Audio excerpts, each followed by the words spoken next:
Welcome to the explainer. Okay, so imagine this. A life-saving drug exists that could help you or someone you love, but you can't get it. Not because it doesn't work, but simply because of where you live. This isn't some sci-fi scenario, it's a real problem for millions of people. Today, we're going to dig into why this happens and look at Japan's bold, high-stakes gamble to fix it. So let's jump right into this really frustrating issue for patients and doctors everywhere. It's a phenomenon called drug lag, and it's basically a race against time where, for a lot of people, the finish line just keeps moving further away. So what exactly is this drug lag? Well, it's way more than just a little shipping delay. It's a critical gap in healthcare that has some very, very real consequences for people's health. To put it simply, drug lag is the waiting time. A groundbreaking new treatment gets the green light in the United States. The drug lag is all the time that passes before that exact same treatment is finally available for a patient in, say, Tokyo. And believe me, that wait can be long. In Japan, the average drug lag has recently been about 14 months. Think about that. If you're someone with a serious illness, 14 months can feel like an absolute eternity. Now, here's where it gets really interesting. You'd think the holdup is government red tape, right? Slow paperwork? Well, not anymore. Japan's actually gotten pretty fast at reviewing these things. The real bottleneck is happening before that. The drug companies themselves are strategically waiting to even apply for approval in Japan. And the big question is, why would they do that? To understand that decision, we really have to look at two completely different worlds when it comes to how we price medicines. So on one side, you've got the United States. It's largely a free market system where the companies themselves have a ton of power to set their own prices. But then on the other side, you've got Japan, where the government is in the driver's seat setting the official prices for its national health insurance system. And the difference this makes, it is massive. On average, drug prices in the US are a staggering 3.2 times higher than they are in Japan. Now, if you're a global company focused on your bottom line, a number like that, well, it changes absolutely everything. So you can see what's happening here. That huge price gap makes Japan a less attractive, less profitable market. With lower prices, there's just not as much financial incentive for these companies to rush a new drug to launch there. And that leads directly back to that 14-month drug lag we were talking about. Faced with this growing problem, the Japanese government had a realization. They couldn't just demand that companies submit their drugs faster. They had to create a real incentive. They decided to try something new. Something that was basically like offering a bonus for speed. And they call it the Rapid Introduction Premium.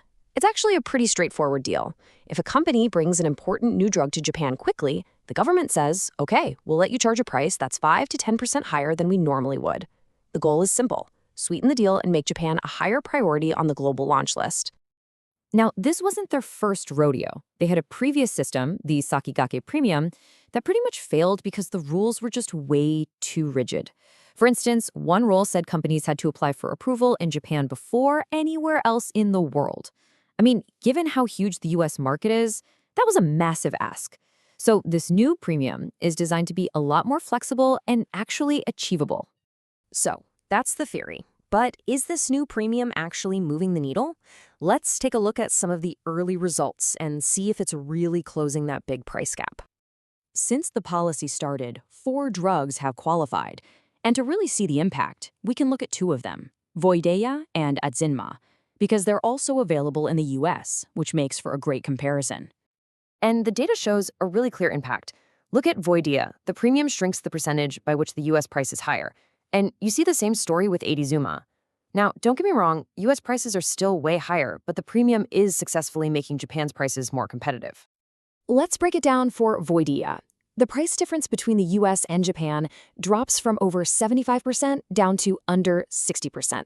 That is a pretty significant 16 percentage point drop in the gap. It's working. And we see a similar thing with Adzinma. The price gap was enormous, almost 150%, and the premium knocked that down by nearly 12 percentage points.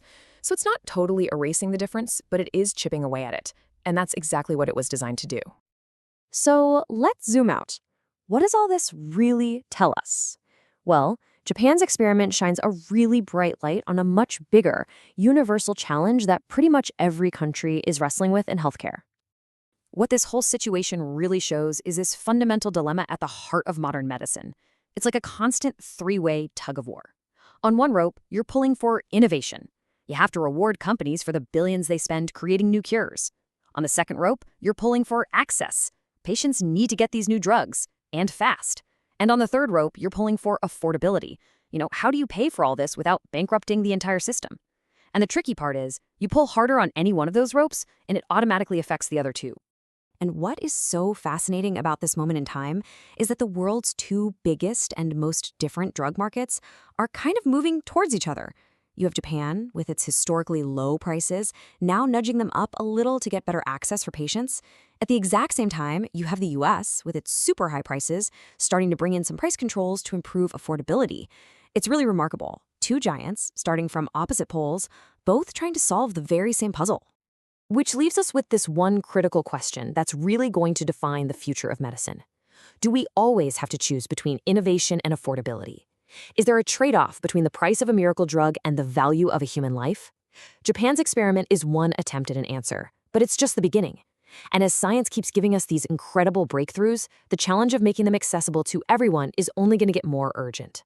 How we solve that puzzle? Well, that's going to determine the future of health for all of us.